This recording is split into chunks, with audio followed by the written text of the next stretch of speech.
Boa tarde, meus queridos amigos, queridos irmãos, queridas amigas, queridas irmãs. Que bom nós estarmos aqui mais uma vez, reunidos para juntos estudarmos a palavra de Deus. Isso é maravilhoso, irmão. Eu continuo pedindo, você se inscreva aí no meu canal, deixa aí o seu joinha, tá? Mas vamos, irmão, compartilhar. Vamos mandar para todos os nossos contatos, tá? Essa mensagem, esse evangelho eterno do qual nós estamos pregando, tá? O evangelho, irmão, que foi pregado desde o princípio da criação do mundo, tá?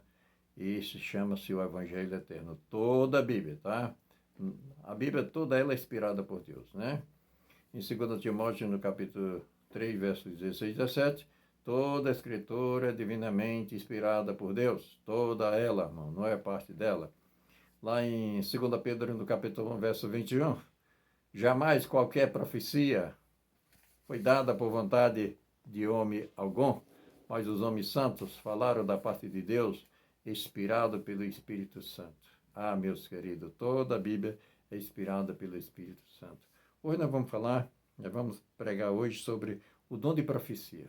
Vamos aprender o que é o dom de profecia, tá?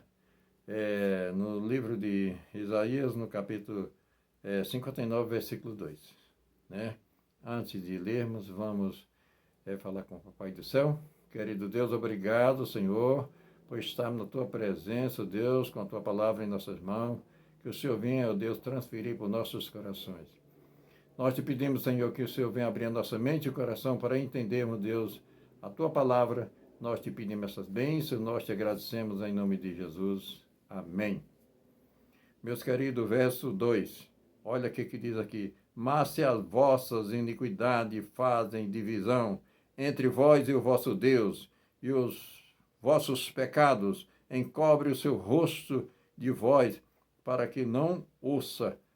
O que impede, irmão, de nós falarmos com Deus, ou de Deus falar conosco, face a face, como fazia no princípio? As vossas iniquidades, irmão, foi o pecado que fez separação. Antes de Adão pecar, Deus falava com Adão e Eva face a face, lá no Jardim do Éden, tá, meus queridos? Mas o pecado veio e separou. No livro de Número, é o quinto livro, né? Quarto livro, de Número, Velho Testamento, tá? No capítulo 12, versículo 6. Olha o que diz aqui a pergunta, irmão.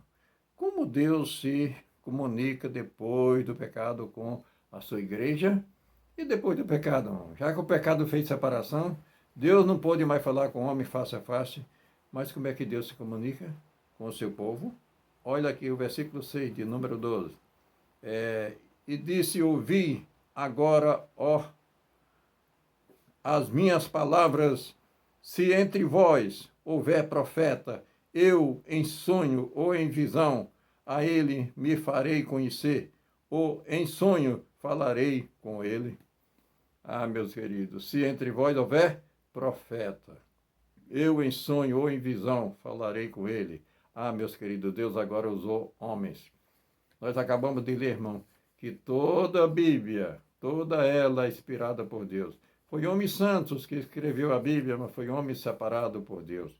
E esses homens eram os profetas. Se entre vós houver profeta, a ele eu me farei conhecer. Com ele eu falarei através de sonho e de visões.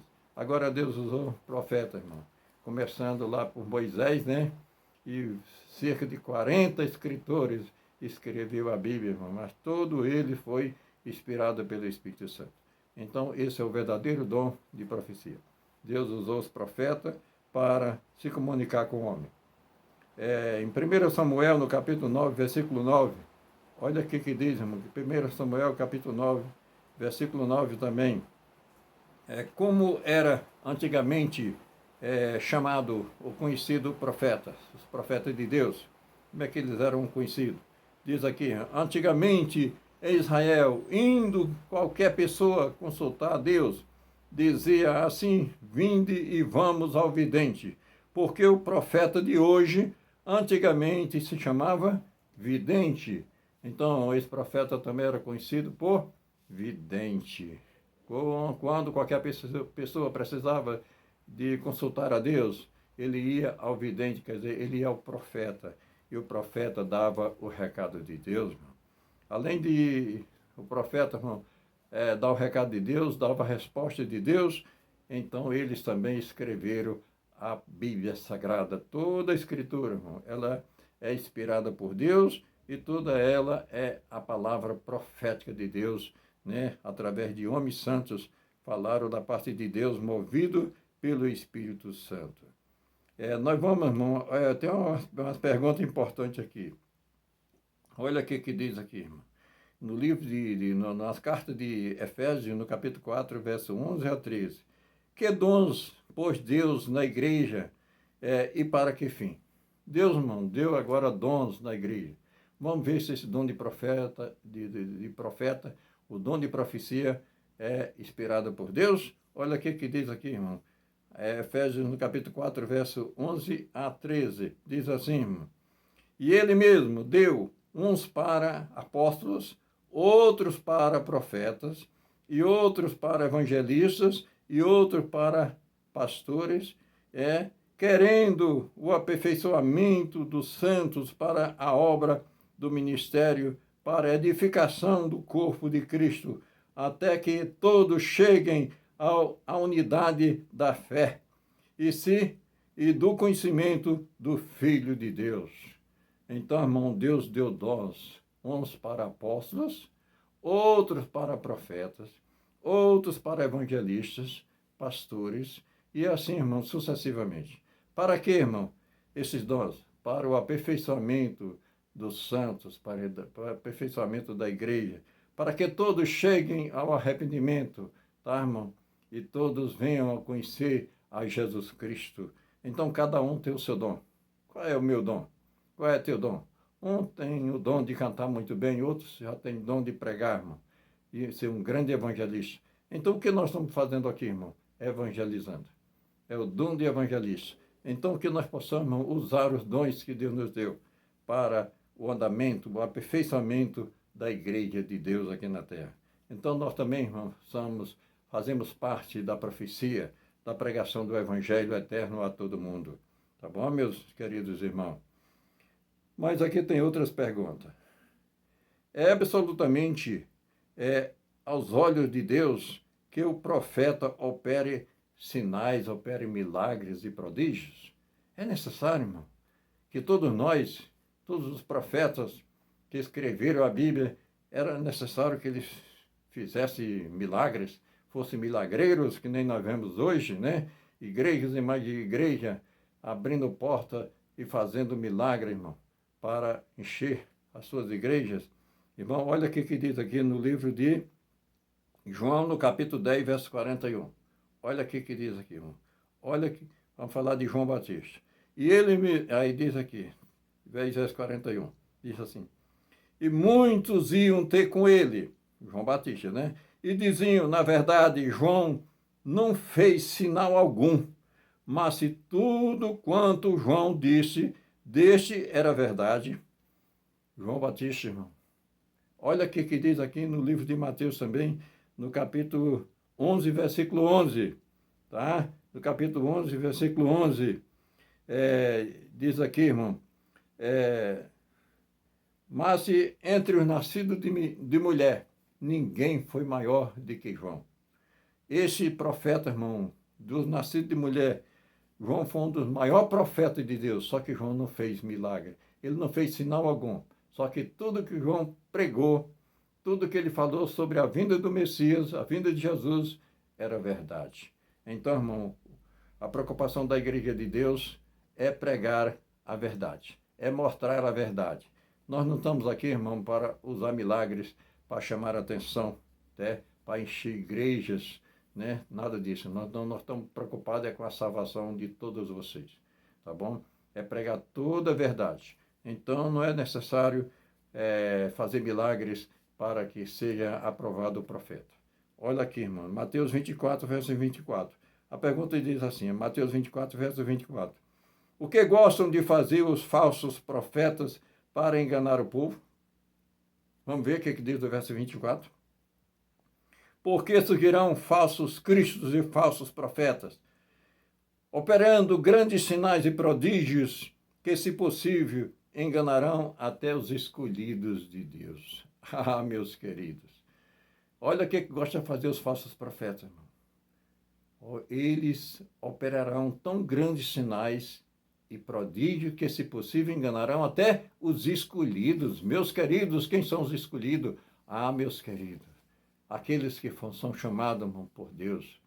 Somos nós, irmãos, escolhidos. Mas uma coisa nós temos que fazer, meus queridos. Vamos examinar as Escrituras. Por isso Jesus disse, examinai as Escrituras, porque julgaste nela a vida eterna. Né? Em João, no capítulo 8, verso 32, conhecereis a verdade e a verdade vos libertará. Ah, meus queridos, nesse mundo de falsos profetas, nesse mundo de milagres, nós precisamos, irmão, ser distinguidos pela verdade que nós pregamos. Pregamos toda a verdade da palavra de Deus, tá? Então, que Deus possa nos abençoar, irmão, que nós estejamos entre os que pregam a verdade, entre os que falam a verdade, para que Jesus volte logo. Ah, meus queridos, diz aqui, Apocalipse no capítulo 12, versículo 17. Apocalipse 12, versículo 17 diz assim: por que dois motivos faz o dragão guerra à mulher, quer dizer, a igreja, isto é, a igreja de Deus? Por quais os dois motivos, irmão, que Satanás faz guerra contra a igreja de Deus, contra o povo de Deus? Olha o versículo 17, meus queridos. Irou-se o dragão contra a mulher, contra a igreja, e foi pelejar, né, com o restante da sua semente, os que guardam os mandamentos de Deus e têm o testemunho de Jesus. Ah, meus queridos, Satanás está irado contra um povo. É um povo que guarda os mandamentos de Deus e tem o testemunho de Jesus. Quem é esse povo? O povo de Deus. Nós que estamos pregando todo o Evangelho eterno, né? Pregando os 10 mandamentos, como a lei, né? A lei que reflete o caráter de Deus. Ah, meus queridos, e nós que estamos aqui sendo o quê? Verdadeiras testemunhas de Jesus, pregando toda a verdade. Ah, meus queridos, a nossa preocupação é pregar o Evangelho eterno, para que Jesus volte logo, meus queridos. Olha aqui que diz a outra pergunta aqui. Em Apocalipse 19, versículo 10, diz assim: o que é o testemunho de Jesus? Né? Olha, o que é o testemunho de Jesus? Versículo 10, eu lancei-me aos seus pés para adorar, mas ele disse, olha, não faças tal, sou teu conservo e de teus irmãos. Tem o testemunho de Jesus e adora a Deus, porque o testemunho de Jesus é o espírito de profecia. Ah, meus queridos irmãos. O que é o testemunho de Jesus? O espírito de profecia. É o espírito, irmão, que inspirou todo esse livro, desde Gênesis a Apocalipse, desde Moisés até agora os últimos dias. Ah, meus queridos, a igreja de Deus é a igreja profética, tá bom? Desde o princípio, irmão, ela é dirigida e orientada pela profecia, tá bom? No livro de 2 Crônica, no capítulo 20 de 2 Crônica, e o versículo 20 também, olha o que diz aqui, irmão, na palavra de Deus. Crônica 20, 2 Crônica, no capítulo 20, versículo 20. Olha o que diz aqui, irmão. Que conselho é dado à igreja com relação às instruções dos profetas? Qual é o conselho da palavra de Deus com relação aos profetas? Crê no Senhor, vosso Deus, e estareis seguro. Crede nos seus profetas e prosperareis. Crê no Senhor, vosso Deus, e estareis seguro, irmão. Crê nos seus profetas e prosperareis. Meus queridos, vamos crer na palavra profética, tá? A igreja de Deus, irmão, é a igreja que nasceu da profecia. Ela é a igreja profética desde o princípio. Houve muitas mudanças, irmão, na palavra de Deus. A lei, a igreja romana, né?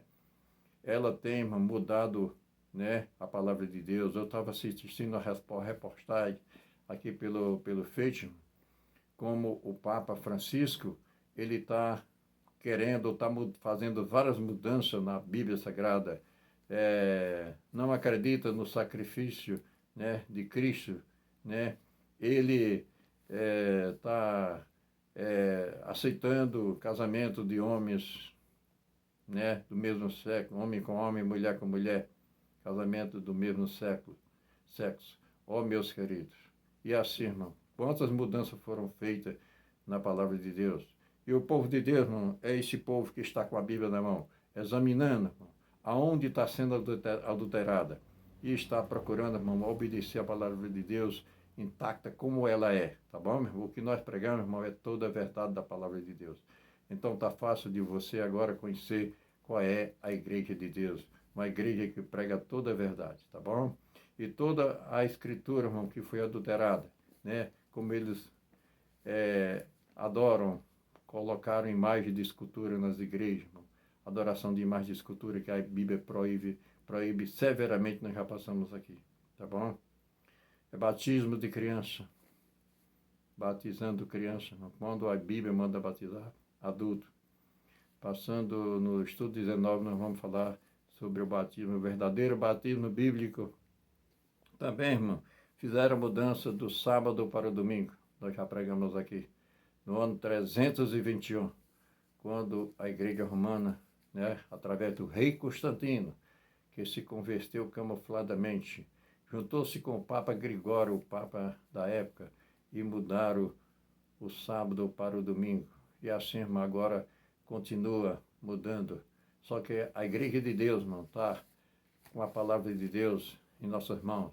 Nós estamos examinando, irmão, aonde ela foi adulterada e estamos, irmão, procurando pregar toda a verdade, né? Vocês podem ter certeza que o Evangelho eterno é aquele Evangelho que é pregado toda a verdade, para que quando esse Evangelho eterno for pregado a todo mundo, então Jesus voltará. Tá, meus queridos? Que Deus nos abençoe. No próximo estudo, nós vamos falar da manutenção da obra do Senhor, tá bom? Então, até aqui, irmão, nós estamos pregando toda a verdade para que você não fique enganado nesse mundo de confusão religiosa, tá bom? E Jesus está voltando, e nós precisamos se preparar, tá, meus queridos? Que Deus nos abençoe, que Deus nos ajude.